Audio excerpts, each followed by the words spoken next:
Just recently, we got the trailer for the upcoming Demon Slayer movie, Demon Slayer Infinity Castle. We'll talk about that in just a second, but I'll tell you what, is anybody getting tired of having these big anime series decide they're going to finish up by making movies instead? Because here we're going to be getting the final saga of the series in the form of 3 movies, which to me is a bit frustrating. I think even if the quality's better here, I'd simply prefer it as a series because you get it all at once, week after week. Here we're going to have to see it come out first up in July through September, depending on where you live, and then who knows when the next 2 movies are going to come out. Is it going to be year after year, every 6 months or so? I guess it's fun to see the franchise go on as long as possible, but after a certain point you want it to end. Once you're in that final stretch, which we are considering they ended the last season falling into the Infinity Castle, you don't want to linger forever. You want to see how it all wraps up, so it feels rather frustrating that they're milking it for all it's worth. Also, it's doubly annoying to have to pay cinema premiums when originally you just had to pay your normal subscription. But I suppose that's the modern world these days. Consumers are going to get fleeced of every last cent. I honestly wonder if it's going to pay off though. Demon Slayer has been rather successful in the film department in the past. Back in 2020, during the height of the pandemic and lockdowns, the Mugen Train arc managed to gross an astonishing $507 million off a budget of $15 million. It would have made huge profits, and I think it benefited greatly from the time of its release. It was a once-in-a-lifetime sequence of events that led it to being as big as it was, and it's still the highest-grossing Japanese film of all time, about $100 million clear of its closest rival, Your Name. And it also managed to take the title of the highest-grossing film of 2020. Not too shabby if you ask me. Like I said though, a very specific set of circumstances that I don't think you can replicate in this day and age anymore. There was almost nothing in cinemas at the time, and the anime was super hot. Not that it's unpopular now, but the first time ever usually has the most hype around it, and now there is immense competition. On top of that, they did muddy the waters by releasing those compilation films which weren't nearly as cool as the Train film, and they didn't do nearly as well either. Where Mugen Train grossed $500 million, as I said, To the Swordsmith Village and To the Hashira Training grossed $56 million and $44 million respectively. And I think that's probably going to have a bit of an impact on the financials as well. I mean, there does seem to be a lot of hype around the trailer as it came out on the 29th of June and has close to 8 million views and has been trending and all, but I don't know, is that going to translate to actual money? I guess we'll have to wait and see, but I don't see it doing nearly as well as the Mugen Train. It'll probably make enough to be considered a success, but not the type of overwhelming, crushing success they're hoping for. Now that's just the financial side of things, which in the end doesn't really matter to me all that much. I like when my favourite films do well, but it's not proof of quality or anything of the sort.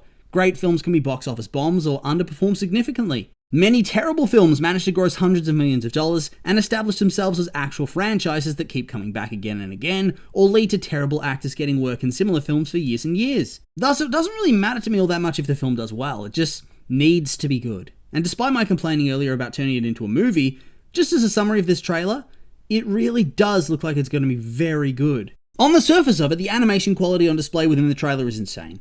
I feel that Demon Slayer is probably one of the most visually dynamic and exciting anime series that I've ever watched, and on top of that, has some of the best music too. It's very clear to me that from that point of view, time, money, and effort has been put into making this movie absolutely amazing. The movie itself seems like it's just going to be wall-to-wall fights, and my god, I am hyped up for that. Yes, please, and thank you. Okay, so with all that preamble out of the way, let's just jump into the trailer, which to be honest, doesn't really show us all that much. This thing is mostly just aura farming to tell you the truth, and it's working on me. Okay, so let's go. I will say just before we get into this that despite me actually rather enjoying reading manga, for some reason I've never really bothered to read this one. Don't know why, so I'm mostly flying blind here. However, I do know there are going to be some key deaths, simply from untempered spoilers that often run around in fandom spaces. I'm not really complaining because those are the risks you take in this day and age, but for the most part, it's all faded out of my head. But regardless, I'll say spoiler warning from this point onwards, because there might be some things that come back into my brain, and then I talk about them thinking that it's already been revealed, but that might actually just be a spoiler, so be warned. Okay, so the trailer begins, and it starts with us getting a glimpse of all the various different Hashira. First up, we have a look at the Snake Dude, who's gliding in ready to slaughter a bunch of low-tier demons. Coming into the movie, I think he's a character that I'm the most interested in. Beyond him sparring with a bunch of the other Hashira and then beating the shit out of Tanjiro in his training because he was jealous of the attention the Love Hashira was giving him, we haven't really seen much of him as a fighter. I hope he gets some feats in this movie. After all, it'd be pretty lame if he dies in his first proper fight. Then again, there are only a certain number of named demons, so I guess we'll have to wait and see. I do hope that he and the Love Hashira survive, although I could see them doing some tragic love situation where one dies and the other survives, just to up the angst as much as you can. We then see some other random demon leaping in to try to kill the Wind Hashira. It's clear that what's going to happen is that the Wind guy isn't even going to look at him. He'll either disappear and reappear behind to kill him, or the demon will get decapitated and still just be standing there millimeters away from him. Either way, that low-level goon, he's dead meat. Didn't every single Demon Slayer get pulled into this place for the final fight? Man, if I was a demon, I would feel ripped off that a Hashira landed right next to me. I mean, aren't the Hashira well known in the demon world? Why would you ever try to fight one? Run away, bro.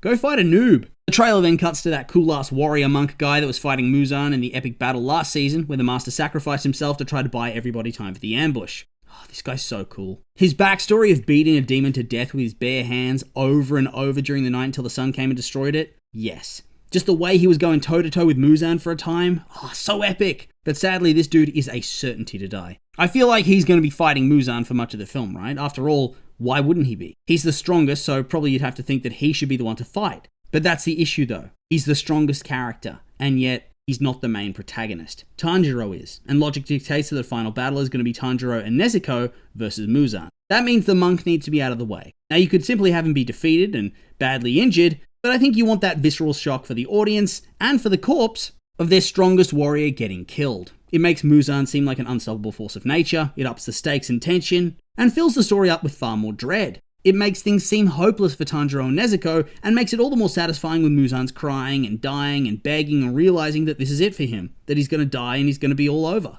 Off to hell you go with all those other terrible demons, have fun. Yeah, so that means that the Stone Hashira, or whatever he is, has to die. He has to, there's no other option. Then we get a look at my boy Tokido, who's just running. Oh man. I don't want him to die either, but I do feel like he has to. I think the story wants to up the feeling of despair and anguish within the audience, which means that certain characters that you're familiar with and like a lot have to die. Of the remaining Hashira, I think that Tokido's among that feel the closest to Tanjiro, and now that he's developed more personality and gotten out of that funk, there's a good chance he bites the dust in a heroic and epic way. You know, just to make the audience feel like absolute shit. We need some Hashira that the audience actually likes to die, and he's top of that list. Some of them we haven't seen all that much of, but Tokido and Kanroji, we know them.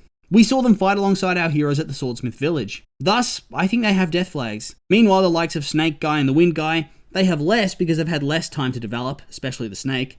Maybe the Wind Dude's gonna die to serve his little brother's storyline and they reconcile in his last moments, but Snake Dude, it's harder to care. I'm excited to see what he can do, but if he dies, I think it's gonna get lost in the story a lot more. Next, we see Kanroji about to fight some low levels, and I think she also has massive death flags, like I said. The audience likes her, Tanjiro likes her, Nezuko really loves her. Plus, there's a certain darkness to the concept of her dying, and the Snake Hashira having to go on without her. So yeah, she's cooked for sure. Then it's over to Giyu, and he's actually a character who I think is going to make it through. I don't know why, I just figured it was going to be him, Nezuko and Tanjiro that started this whole adventure, when he battled them in the forest right after Tanjiro's family was slaughtered by Muzan and Nezuko was turned into a demon, and therefore part of me thinks that they're going to want to bookend this with the three of them having survived the ordeal. From a narrative point of view, I think it just feels right. Speaking of Tanjiro, we see him falling and looking very upset. Is this him being separated from Nezuko as they fall, or him seeing somebody dying and being upset?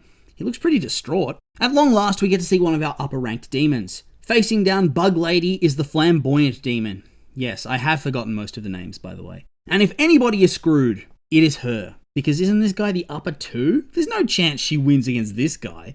I'm guessing she's going to die rather horribly, and it's going to be up to her adopted little sister to step up and fight. We've never really seen the little butterfly girl do much of anything, and so I do think they're going to sacrifice the Hashira to give her a moment to shine, as well as making all of us feel like garbage. The Hashira seems especially doomed because the audience has this connection to her. She's gotten a lot of screen time, and she's the owner of the estate that Tanjiro and Co have spent a lot of time convalescing at over the course of the show's run. In that time, we've seen her go from rather cold and distant and mean to being a bit of a maternal figure, so it's going to be nice and sad when she finally dies. Hopefully she gets a good showing in her fight though. I hope she takes him somewhat to the limit before dying to some bullshit or a previously unknown ability. Zenitsu makes an appearance next, facing down somebody from his past. Now this dude, I think I do know him from spoilers, so be forewarned again. I'm pretty sure this is the asshole who screwed over the monk and the orphans to save his own skin by putting out the incense that protected them from demons. On top of that, from what I understand, he'd go on to become a demon slayer for some reason and train with Zenitsu at the Thunder Hashira's training ground. He turned out to be a massive bully and a coward, go figure, and he becomes a demon to save his own skin. So the Thunder Hashira commits suicide as penance. It is going to be so deeply satisfying watching this guy die, I tell you what. I'm keen to see Zenitsu actually fighting in his awake state instead of just doing it whilst he's in his subconscious dream mode. That's going to go hard. Speaking of satisfying deaths, at long last we get to see Tanjiro face down the demon that killed his friend and mentor Rengoku in the train arc. Damn, look how angry he's looking here. I'm guessing that this is going to be the fight that well and truly anchors the movie. I think that most of the others are going to be relatively short, or at least it's going to be presented like this. Tanjiro's fighting this guy, then cut over to somebody else, back to Tanjiro, then somebody else again, etc, etc, etc. So therefore, Tanjiro is likely going to have the most screen time, although I guess you have to make time for backstory flashbacks for other characters too. Considering it's a trilogy, there is still time for all of that. Briefly back to this guy though. Do we reckon Tanjiro takes him on alone, or does this guy get to fight another Hashira as well? If so, good chance that Hashira dies, right? To make the fight more intense. Unless the Hashira is Giyu, in which case I think he just gets probably a crippling and debilitating injury that takes him out of the fight for the time being. This is where the trailer then ends and my hype merely begins. Hell yeah!